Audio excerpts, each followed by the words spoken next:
Cat thematic vocabulary సిరీస్లో భాగంగా ఈరోజు మనం philosophy vocabulary, scepticism and pragmatism గురించి తెలుసుకుందాం. ఈ రెండు వర్డ్స్ కూడా ప్రీవియస్ ఇయర్ క్యాట్ ఫిలాసఫీ ఆర్సీస్లో వచ్చినవే. మరి వీటి మీనింగ్స్ ఏంటో చూద్దాం. మొదటిది స్కెప్టిసిజం. స్కెప్టిసిజం అంటే దేన్నైనా సరే గుడ్డిగా నమ్మకపోవడం లేదా ప్రతి దాన్ని కూడా క్వశ్చన్ చేయడం, అనుమానించడం. సో స్కెప్టిసిస్ట్ ఏదైనా విషయాన్ని నమ్మాలి అంటే సఫిషియంట్ ఎవిడెన్స్ ప్రొవైడ్ చేయాలి. మన ఎవిడెన్స్ ప్రొవైడ్ చేయకపోతే తను దేన్ని బై డిఫాల్ట్ నమ్మడు, బై డిఫాల్ట్ అనుమాన పడతాడు. మరి ప్రాగ్మాటిజం అంటే అర్థం ఏంటి? సింపుల్గా చెప్పాలంటే looking at practical usefulness.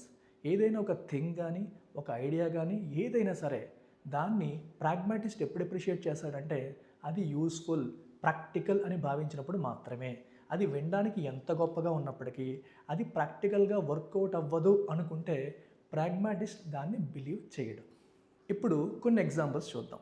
Scepticism ఎలా అర్థం చేసుకోవచ్చు?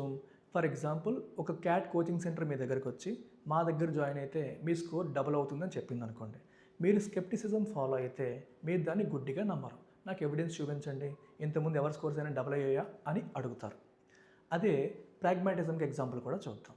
సో ఎవరైనా సరే మీకు this is the perfect strategy to crack cat అని చెప్పారనుకోండి, అది ఎంత థియరిటికల్గా లాజికల్గా ఉన్నప్పటికీ కూడా అది ప్రాక్టికల్గా వర్కౌట్ అవుతుందా లేదా అని ప్రాగ్మాటిస్ట్ ఆలోచిస్తాడు. ఫర్ ఎగ్జాంపుల్, మీరు రోజుకి 16 గంటలు చదవాలి, ఎలా వెళ్తే మీకు పక్కాగా వస్తుందని చెప్పారనుకోండి, 16 గంటలు రోజుకి చదవడం అనేది ప్రాక్టికల్గా వర్కౌట్ అవ్వదు కదా. సో కాబట్టి ఐడియా ఎంత గొప్పగా అనిపించినప్పటికీ కూడా అది ప్రాక్టికల్గా యూజ్లెస్ అని ప్రాగ్మాటిస్ట్ దాన్ని కొట్టిపారేస్తాడు.